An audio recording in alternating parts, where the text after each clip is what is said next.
श्रियकान्ताय कल्याणनिधये निधयेऽर्तिनाम् श्रीवेङ्कटनिवासाय श्रीनिवासाय मङ्गलम् लक्ष्मी सविभ्रमालोकसुभ्रूविभ्रमचक्षुषे चक्षुषे सर्वलोकानां वेङ्कटेशाय मङ्गलम् श्रीवेङ्कटाद्रिशृङ्गाग्रमङ्गलाभरणाङ्गये मङ्गलानां निवासाय श्रीनिवासाय मङ्गलम् सर्वावयव सौन्दर्य सम्पदा सर्वचेतसां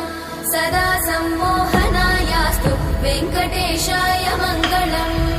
नित्याय निरवध्याय सत्यानन्दचिदात्मने